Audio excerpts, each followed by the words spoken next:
Now back to Inside West Virginia Politics with Mark Curtis.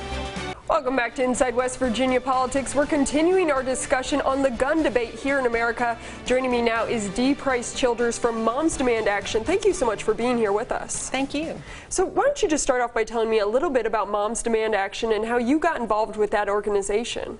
All right, Moms Demand Action is a nationwide organization. We have chapters in all 50 states, and we also have a chapter here, an active chapter here in West Virginia that we're always looking to have additional people join us. Our goal is to promote common sense gun laws. We respect the Second Amendment, but we believe that we're better than this as Americans to have to wake up almost daily or weekly to another tragedy. And even without regard to the mass shootings that get the attention, there are approximately 100 Americans killed by gunfire every day.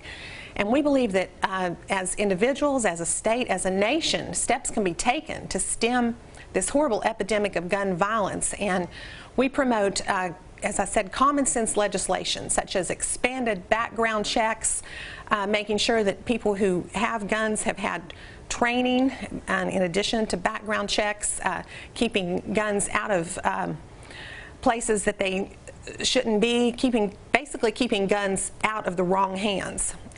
Another major aspect of Moms Demand Action, which is affiliated with Everytown for Gun Safety, I might add it includes not just moms, but dads and just everyone that wants to work with us, but is safe storage of guns. We have what's called a Be Smart program, and we make presentations.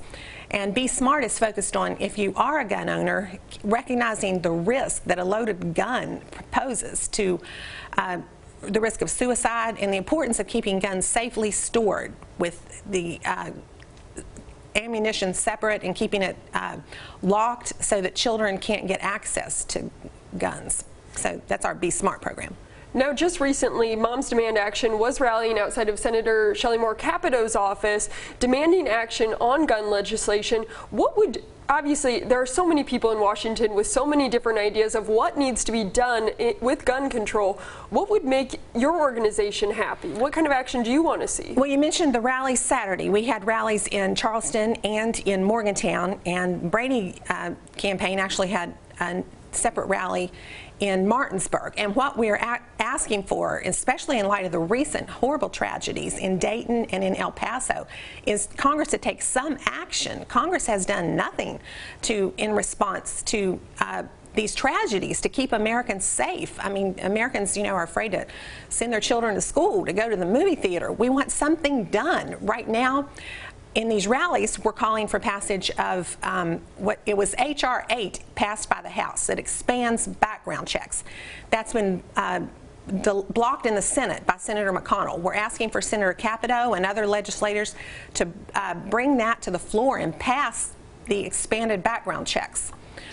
Right now, only a licensed gun dealer is required to do a background check. So people who can't pass them have other avenues to buy guns on social media, at gun sales, and we're asking that that be prohibited, that anyone who purchases a firearm that can be used to take out so many people in such a short time be required to pass a background check. How do you respond to the people out there that say there are plenty of laws already on the books and no more laws are needed? Even the president has backed away a little bit more from the background checks that he initially, after the mass shooting, said that he would support. Well, no one thinks that any one answer is going to solve the problem we have in the U.S. right now of mass shootings, but certainly certain actions need to be taken. In fact, states that have passed expanded background checks have seen a decrease in the number of deaths, and we're calling for Congress to take some action to attempt to fight this horrible tide of gun violence. We believe that background checks, a lot of the shooters in these mass shootings were able to just purchase their guns legally because of the fact that they didn't go through the proper channels for a background check. In addition, what we're calling for right now is passage of what's called red flag laws. Often mass shooters after a shooting, people will say, well, they showed so many warning signs or red flags. They were posting on social media. They were making threats. And red flag laws that have been passed in a number of states now allow family members and law enforcement to go to court and ask that those people be, their firearms be taken from them temporarily until they get treatment or it's determined that they should be allowed to have firearms. This applies not only to homicides, but 2/3 of the gun deaths in the country are suicide. Also to keep individuals from harming themselves and others. All right, thank you so much. Unfortunately, that's all the time we have for right now. Quite the hotly debate. We're going to hear a lot more about it, I'm sure, as well. So. Okay, thank you so much for having me. Dee Price Childers from Moms Demand Action, thank you so much for being here. Thank you. And we're going to have much more Inside West Virginia Politics coming up next.